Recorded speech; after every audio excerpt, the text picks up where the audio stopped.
A paz do Senhor, meus queridos e amados irmãos, queremos dar continuidade à nossa lição sobre os atributos de Deus. Queremos louvar o nome do Senhor por essa oportunidade e poder contribuir com o reino de Deus, com os irmãos em Radford, Araxá e os demais irmãos em outras localizações. Primeiramente, irmãos, nós queremos orar ao Senhor como de costume. Queremos buscar a presença do Senhor para que Ele possa, assim, poder nos direcionar. A minha esposa está aqui, a missionária Alexandra. Cadê a Alexandra? Pai do Senhor, né, irmã? Ela vai estar fazendo essa oração direcionada à nossa lição. Eu tentei gravar ontem, irmãos, mas confesso aos irmãos que não consegui. Ela estava ocupada e eu comecei a gravar, mas sozinho, irmãos. Mesmo no escritório, eu falei, não vou gravar, não. Deixei para hoje, para que ela estivesse comigo. E eu tenho certeza que será um momento de bênção e vitória. Pode orar. Senhor nosso Deus, Pai amado, Pai querido, nesta hora, Senhor, colocamos as nossas vidas diante do Teu altar. Pedimos, ó Pai, que receba a nossa glorificação, nosso louvor, pelo fôlego de vida, pela saúde física e mental. E pedimos, ó Deus, que em nome de Jesus o Senhor nos dê inteligência para compreender tudo aquilo que o Senhor quer nos ensinar. Que o Senhor possa, ó Pai, nos dar entendimento do Teu querer, da Tua vontade, que possamos conhecer mais do Senhor. E pedimos, ó Pai, que o Senhor se faça presente neste período. Abençoa o Teu Filho que estará nos dando esta aula, colocando, ó Deus, palavras na boca do Teu Filho e que tudo aquilo que o Senhor já mostrou possa ser revelado para nós. Pedimos a tua bênção em nome de Jesus. Amém. Eu estou com sono, irmãos, porque trabalhando, viu? Dando aqui, nós não estamos de folga, não. Estamos trabalhando, graças a Deus, para que não venha faltar, né, o pão cotidiano e cumprir com os nossos deveres. Irmãos, nós vamos falar sobre a onipresença de Deus, baseado no Salmo de número 139. Como eu já disse aos irmãos, a Bíblia, ela é o nosso manual, tá? Eu não conheço outra doutrina que fundamenta a nossa jornada, que fundamenta o nosso cotidiano, a não ser a Bíblia. Não é doutrina de Calvino, não é de Armínio, mas sim a Bíblia. Amém, queridos? Eu quero ler aqui Salmo 139, verso 7. A seguir, o salmista, ele diz assim: para onde me irei de teu espírito? Ou para onde fugirei da tua face? Se subir ao céu, tu aí estás. Se fizer no Sião a minha cama, eis que tu ali está também. E se tornar as asas da alva, se habitar na extremidade do mar, ali a tua mão guiará, a tua destra me sustentará. Eu quero ler também, eu deixei aqui separado, irmãos, no livro do profeta Amós, capítulo de número 9, diz assim a palavra do Senhor: a visão da ruína do altar e a promessa de restauração. Livro do profeta Amós, capítulo 9, versículo 1. Vi o Senhor que estava em pé sobre o altar, e me disse: fere o capitel, estremeça os umbrais, e fazem tudo em pedaços sobre a cabeça de todos eles. E eu matarei a espada até o último deles. O que fugir dele, dentre eles, não escapará, nem o que escapar dentre eles se salvará. Ainda que cave até o inferno, a minha mão os tirará dali. E se subirem ao céu, dali os farei descer. E se esconderem no cume do Carmelo, buscá-lo-ei. E dali os tirarei. E se ocultarem os meus olhos no fundo do mar, ali darei ordem à serpente e a eles o matarem. E se forem para o cativeiro diante de seus inimigos, ali darei ordem à espada para que os matem. Eu porei os meus olhos sobre eles para mal e não para bem. Queridos, o que me chama a atenção nesses dois textos que lemos e entendemos sobre a onipresença de Deus. Deus, ele é onipresente. A onipresença significa que Deus, ele, o Senhor, está presente em todos os lugares, ao mesmo tempo no espaço, quanto na terra ou em qualquer outro espaço. Deus, ele está presente. É um atributo, irmãos, divino, que implica que Deus não se limita ou não é um ser limitado pelo espaço e pode ser adorado em qualquer lugar. O Senhor, ele não tem espaço físico que ele não possa estar, certo? Não existe espaço físico em que o Senhor não possa estar. Então Deus, como diz o salmista, o Senhor, além dele saber, tá? Além de ele sondar, ele está em todos os lugares. Para onde me irei da tua presença, oh glória? E o capítulo de número 9, né, do profeta Amós, ele fala sobre a mesma coisa. Eu não sei se vocês lembram que Pedro, ele fala algo interessante, responde algo interessante para Jesus. Ele diz: para quem iremos nós, se somente vós tem palavra de vida eterna? Eu não sei se vocês se lembram que Jesus, ele diz na sua palavra, no capítulo de número 28, e o versículo 19 e 20 do Evangelho, segundo escreveu Mateus, que ele é Deus conosco. Ele estaria conosco todos os dias, confirmando o que diz o profeta Isaías, que o nome dele é Deus conosco, Emanuel, que traduzindo é Deus conosco. É Deus presente, o Senhor é onipresente. A onipresença do Senhor, ele está conosco agora. O interessante, missionária Alexandra, minha linda esposa, mas eu quero que os irmãos compreendam algo. Jesus, em seu ministério terreno, Jesus ele estava em um corpo limitado, viu? O dom de ubiquidade, que é o dom de estar em todas as partes ao mesmo tempo, não compunha o ministério terreno de Jesus, viu, irmãos?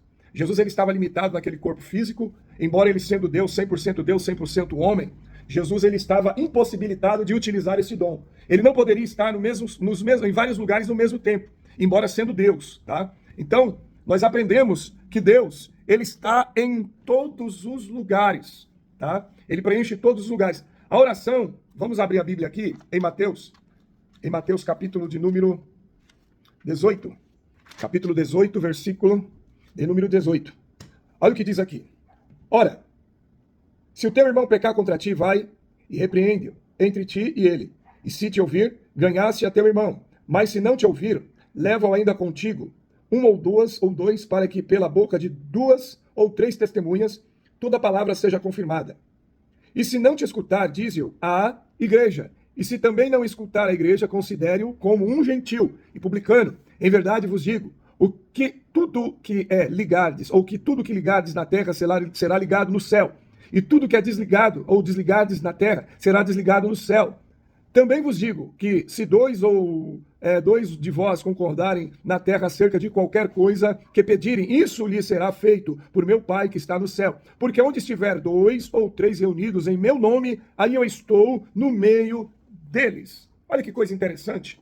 O Cristo, quando ele ensina isso, ele estava em seu ministério terreno. Porém, Cristo estava representando o Pai. Então ele poderia falar desta forma, que é no nome dele, tá? É no nome de Jesus. Porque aonde estiver 2 ou 3 reunidos em meu nome, aí eu estou no meio deles. Vocês lembram que quando nós falamos que geralmente nós afirmamos nos nossos cultos que quando tiver 2 ou 3 reunidos no nome do Senhor, tá, o Senhor está ali no meio? Esse texto aqui fala sobre a oração, tá? Fala sobre como tratar com alguém que agiu de uma forma errônea, pecou contra um irmão, e fala sobre o perdão e a reconciliação. Mas quando nós começamos a discorrer o texto, o versículo de número 20, Jesus está falando que tudo que nós concordarmos aqui na terra será concordado no céu, tudo que é ligado na terra será ligado no céu, e fala sobre as testemunhas que ali estão. E o Senhor está ali, no nosso meio. Ou seja, Deus é Espírito. Você concorda comigo? Ele é Espírito. E aonde se invoca o nome dele, ele está. Em qualquer lugar que se invoca o nome do Senhor, o Senhor ali está. Ele é Deus presente. Ele é o Deus que atende. Ele é o Deus que está presente. Ele é o Deus onisciente. Ele é o Deus que não somente ouve, mas ele participa. Ele está conosco. Nós não estamos só. Nós não somos órfãos. Nós temos um Pai, nós temos um Deus que cuida de nós. Se você quiser ficar ali para mim ficar te olhando, é melhor. Porque eu vou ficar aqui te olhando de todo jeito. Então, nós aprendemos aqui, cadê sua Bíblia? Eu cobro, viu, irmãos? Então, nós aprendemos aqui que Deus é Deus presente. Deus presente. Vamos dar continuidade?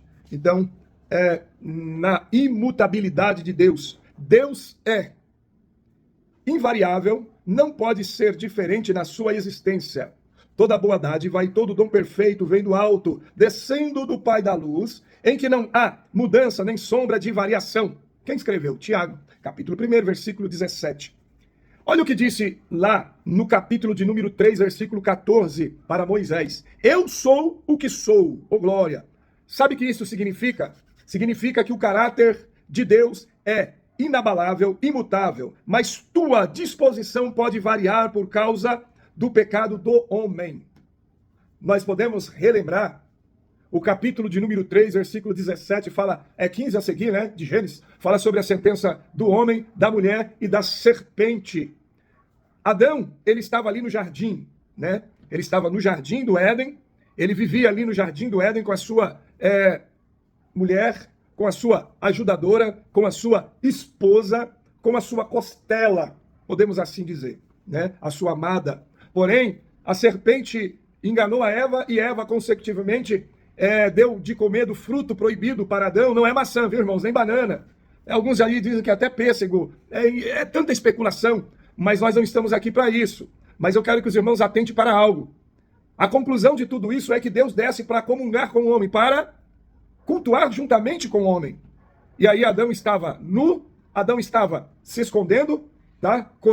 Se vestiu com folhas, e a Bíblia diz que Deus, ao ver Adão, chamou Adão, Adão se escondeu.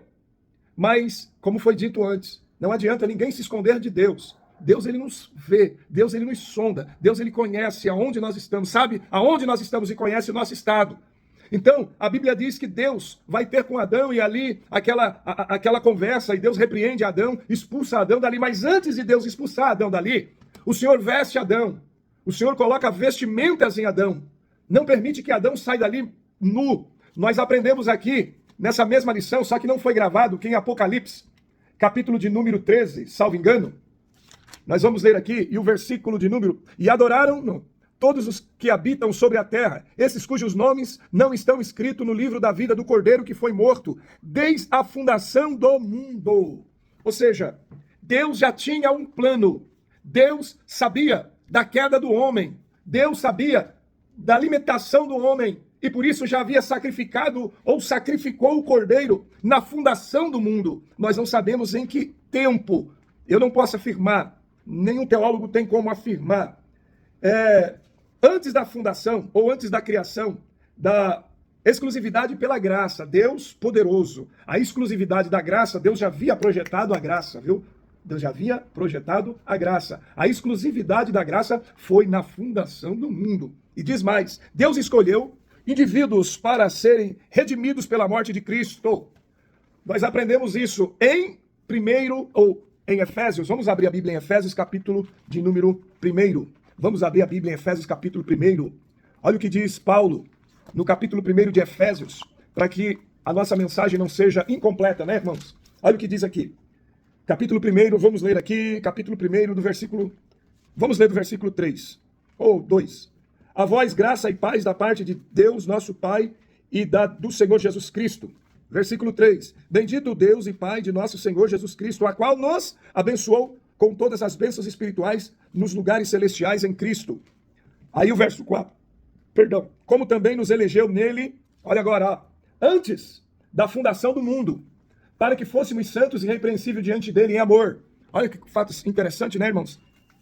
E aí ele continua dizendo, e nos predestinou para filhos de adoção por Jesus Cristo, para si mesmo, segundo o beneplácito da sua vontade, para louvor e glória da sua graça, pela qual nos fez agradável assim, não amado. Eu quero parar por aqui, que ele vai até o versículo 14, né?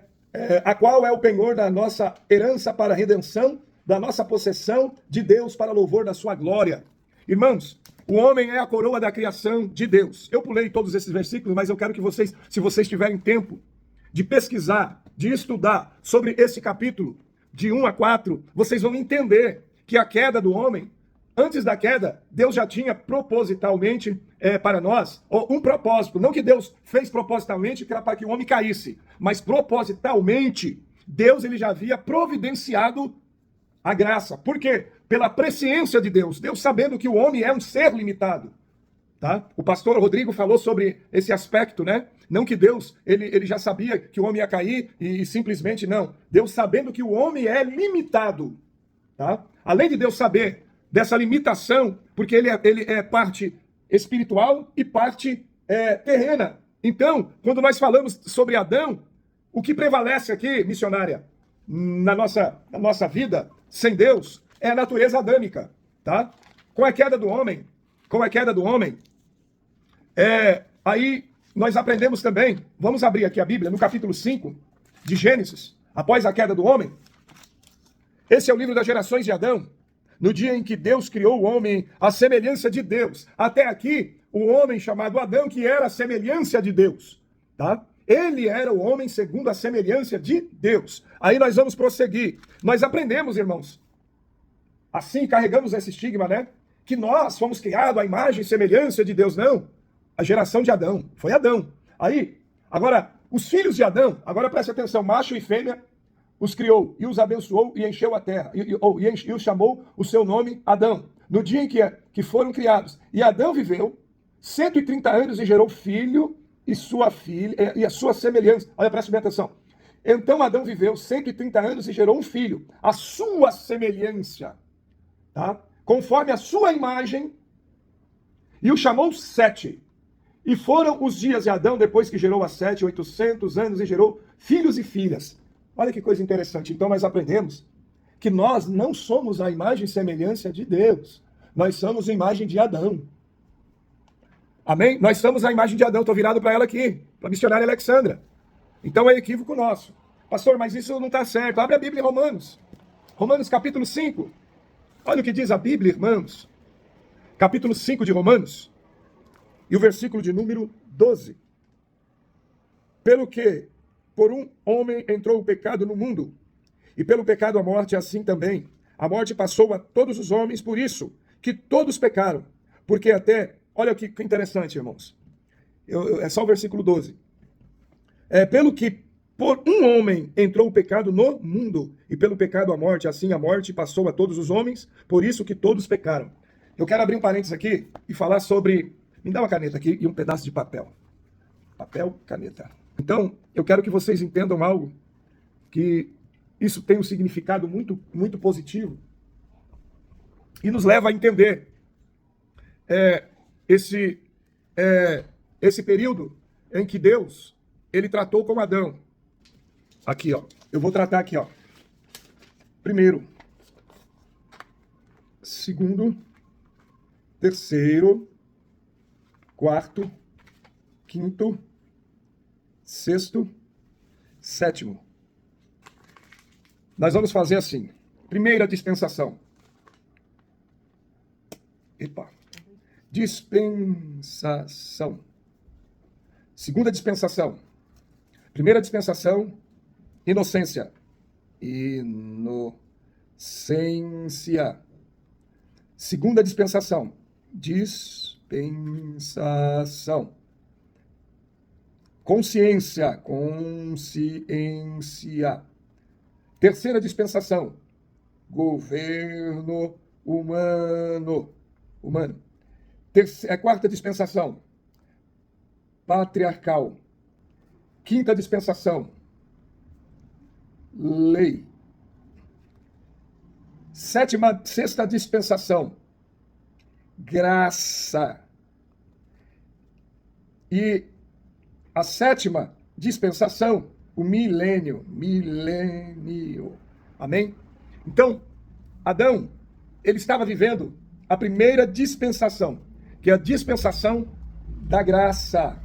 A dispensação da graça é quando o homem vivia no jardim, no paraíso, na inocência. Amém? Tudo natural para Adão. Ele não sabia o que era o mal, ele não havia descoberto o que era o mal. Então, ao comer da fruta proibida da árvore, ele descobre que está nu e se sente envergonhado, tá? Deus não permitiu que Adão permanecesse envergonhado, nu. O próprio Deus o vestiu. A nudez para o mundo é pecado.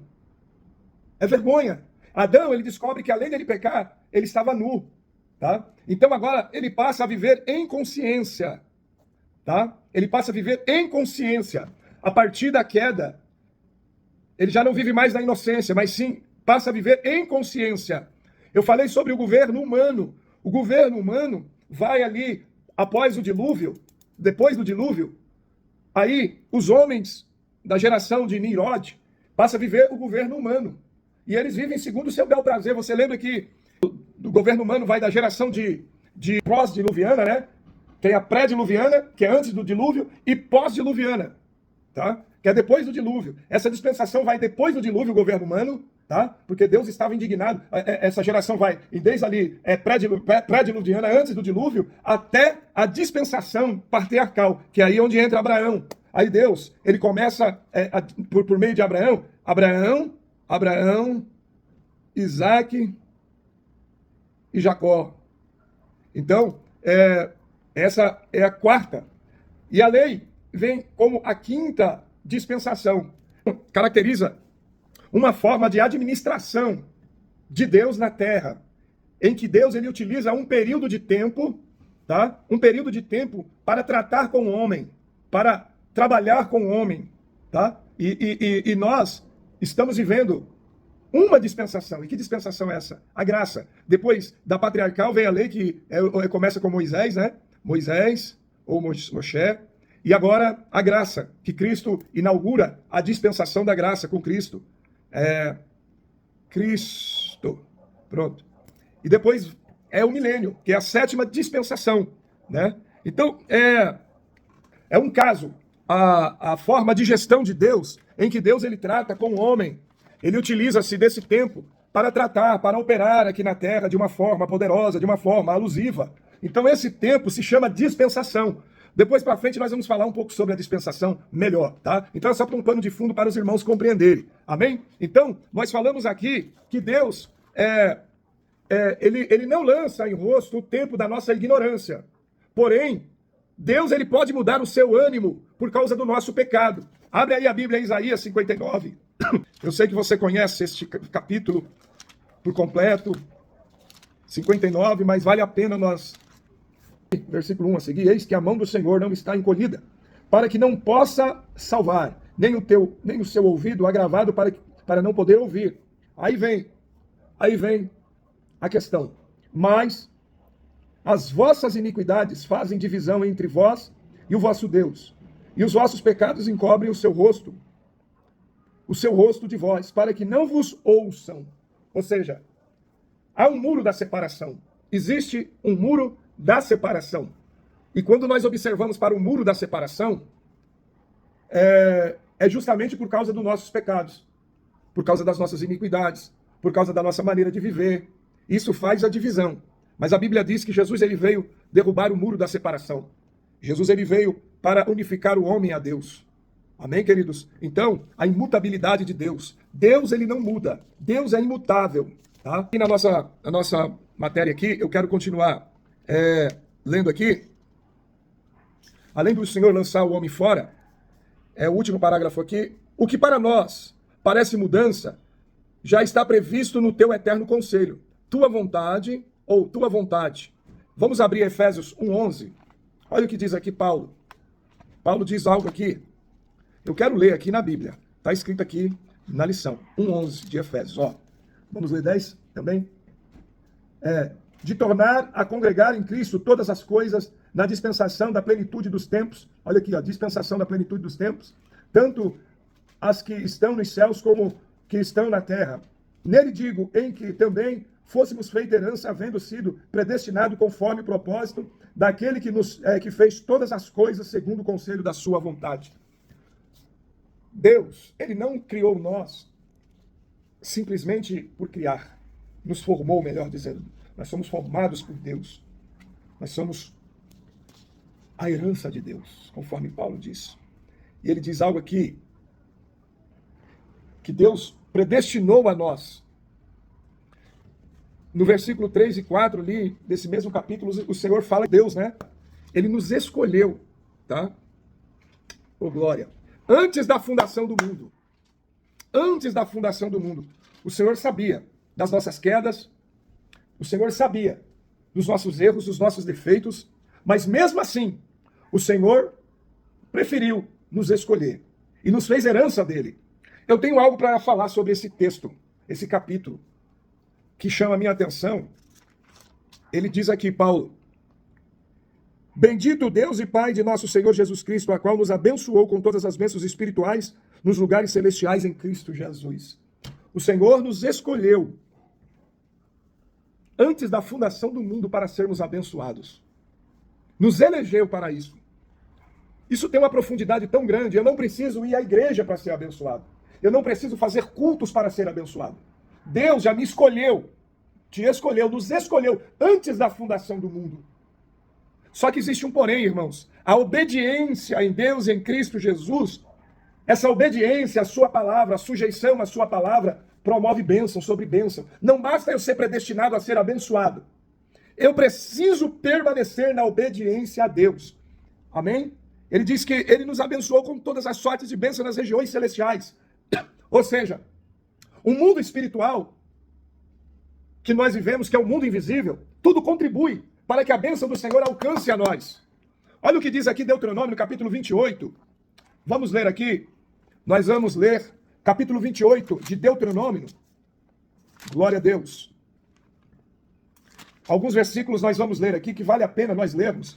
Mas vamos ler do versículo 1, viu? E será que se ouvires a voz do Senhor teu Deus, tendo cuidado de guardar todos os seus mandamentos, que hoje te ordeno, aí ele diz, o Senhor teu Deus te exaltará sobre todas as nações da terra. Vou virar aqui. Aí ele diz, e todas essas bênçãos virão sobre ti, e te alcançarão quando ouvires a voz do Senhor teu Deus. É só ouvir? Não, não é só ouvir. Quem ouve a Deus e obedece é bem-aventurado. O interessante é que bendito tu serás na cidade, bendito será no campo, bendito o fruto do teu ventre, o fruto da terra, o fruto dos teus animais, a criação das tuas vacas, os rebanhos das tuas ovelhas, bendito o cesto da tua amassadeira, bendito será ao entrares, bendito serás ao saíres, o Senhor entregará os teus inimigos que se levantarem contra ti, feridos. Diante de ti por um caminho sairão contra ti, mas por 7 caminhos fugirão de ti. O Senhor mandará, olha que interessante o versículo 8. O Senhor mandará que a bênção esteja contigo nos teus celeiros. Falei sobre o quê? Você não precisa ir à igreja para ser abençoado. Eu vou para a igreja, irmãos, não é para ser abençoado. A bênção está sobre mim, tá? Eu sou abençoado, a bênção me alcançou. Eu fui predestinado para ser abençoado. Aí ele diz, em tudo que puseres a tua mão, abençoará na terra que te der o Senhor teu Deus. Amém? Mas eu preciso estar vivendo em comunhão. Eu vou à igreja, irmãos, para viver em comunhão. Eu vou à igreja, não é porque eu preciso de uma bênção. A própria Bíblia diz que a bênção virá até a mim, me seguirá. A Bíblia diz que Deus nos abençoou com toda a sorte de bênção nas regiões celestiais. Ou seja, aonde nós estivermos invocando o nome do Senhor, a bênção de Deus está. Eu sou o portador da bênção, mas eu preciso estar em sujeição à sua palavra. Amém? Então, nós vamos finalizar esses atributos hoje, nessa lição. São cerca de 44 minutos, 45 minutos, mas eu quero cantar um hino da harpa. Nós não cantamos no primeiro momento, né, na abertura, mas nós vamos cantar o hino agora. Vamos cantar o 88. Alguns dizem hino para velório, né? Mas eu tenho uma palavra para os irmãos. Morto não louva, né, irmãos? Hino é para quem está vivo, né? Para adorar a Deus. Quando há um ato fúnebre, a gente louva, mas é para dignificar o nome do Senhor, não é para o morto. Então vamos louvar a Deus. Eu e a minha esposa estamos aqui. A Laís abandonou nós hoje. Está lá no quarto canina. Mas nós vamos louvar a Deus. Jesus, meu Rei, Mestre Senhor, o teu amor revela-me enquanto eu aqui viver, até eu ter na vida ao fim. Revela a nós, Senhor, Jesus, meu Salvador, as maravilhas mil do teu divino amor, e com veraz louvor, fervente gratidão, eleva a ti, Jesus, Senhor, o nosso coração. As bênçãos, meu, do teu amor, qual esplendor me cercarão, o teu olhar ser verá Jesus, a grata luz do coração. Revela a nós, Senhor, Jesus, meu Salvador, as maravilhas mil do teu divino amor, e converás louvor, fervente gratidão. Eleva-te, Jesus, Senhor, o nosso coração. Sorrisos teus verei brilhar, se não andar no mundo vil. Descantarei, prazer verás, tempo de paz primaveril. Renova-nos, Senhor, Jesus, meu Salvador, as maravilhas mil do teu divino amor, e converás louvor, fervente gratidão. Eleva-te, Jesus, Senhor, o nosso coração.